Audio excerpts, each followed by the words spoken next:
Looking forward to sharing some of the news and nuances regarding physical education, dance. Then we'll move into intramurals and interscholastics at the upper elementary and middle school level.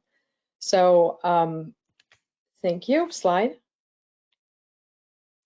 For Unified PE, this is a program that was founded a few years ago and was shared on the national stage at a Shape America conference. And some of our school system professionals saw that there and brought it here, most notably Anne Arundel County, who has been showcased by Shape America. So congratulations to those good people and all of the people at the grassroots level who have implemented that in Anne Arundel County. We, Special Olympics Maryland, are very proud of the work that they have done, and then as well of a number of other school systems who implement similar programs in their classrooms as well. And we hope to encourage and entice you to bring it to your schools as well. So if you are not necessarily a phys ed teacher or have any specialty in phys ed, please do take this information back to the people in your building that do, and hopefully we can figure out a way to bring this to your school. I will not go through all of the goals verbatim, but please do take the time to review that. We have done extensive research with some very notable chapters, those being New Jersey, the founding place of Unified Phys Ed, and then as well South Carolina. So we'll go over our findings there. Slide. Really, for the most part, the bulk of your head scratching, if you will, would be with considering which model to implement at your school. So obviously, we are faced with virtual models across the state right now, and then we'll exponentially move into hybrid, and then eventually, obviously, into in-person. So we want to cover all of our bases. With an in-person model, we have realized there are two typical settings. So with that, you would have your what is typically referred to as a self-confined classroom or class. Learning for Life is a typical reference for these students, and they would attend phys ed simultaneously and cooperatively with a typical group of students. And it would be scheduling. So we realized that this would be an ambitious endeavor at the elementary level, given the space and size of gymnasiums, but it could happen. And certainly we can modify that to accordingly for your spacing limitations.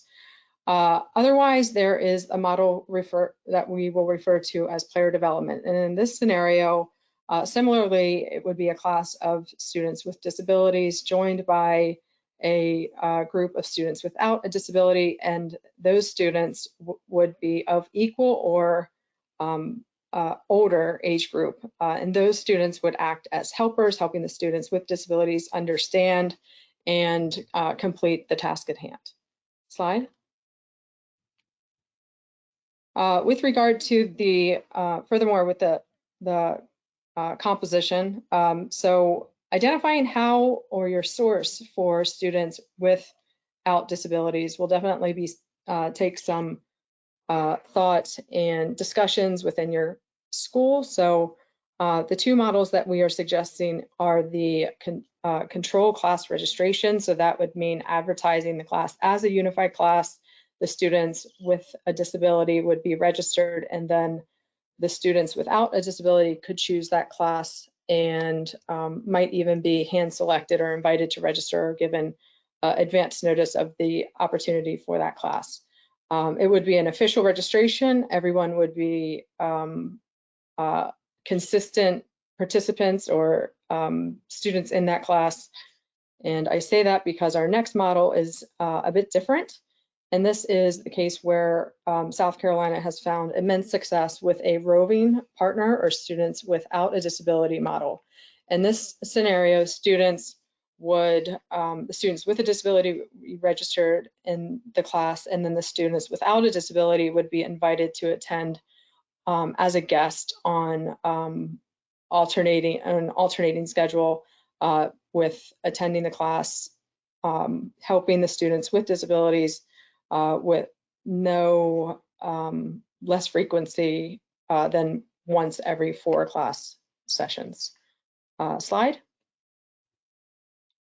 The next few slides are, you'll find a series of resources and presentations. In early August, North America hosted a Unified PE three-day conference, which I found exceptionally informative, and so much so that I wanted to share the presenters and their literal recordings of their presentations. So you will find that here. I wanted to take a moment to point out 2 recent partnerships that we have realized by way of North America as well, and that is Hip Hop Public Health, which was founded in New York City in the 80s to reduce the variance and accessibility to nutrition and health for those who did not have the means. And then likewise, Build Our Kids Success, which was founded in Boston, Massachusetts, of all places. So similarly, in this community, there was a great variance of means as close between homes as 1 block away. So that was to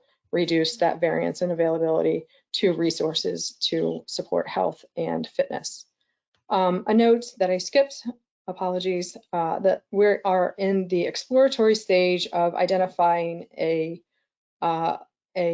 fitness tracking model. It may or may not have a competition component to it.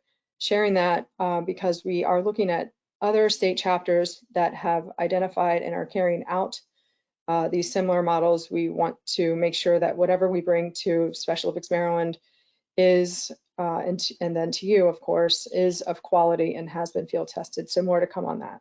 Slide. And then just another listing of so many resources made available to you. All of these are live links, so they will be readily available. And we want to make sure you, at the top of that list, consider Shape Maryland as a very prominent member here and has a number of resources out both for the virtual world and otherwise. Slide. Want to make sure you are well aware of 2 conventions that are coming our way. Shape Maryland is hosting on November 14th, free of cost. It will be hosted virtually, so look for information on that, as well as a Train the Trainer scholarship program.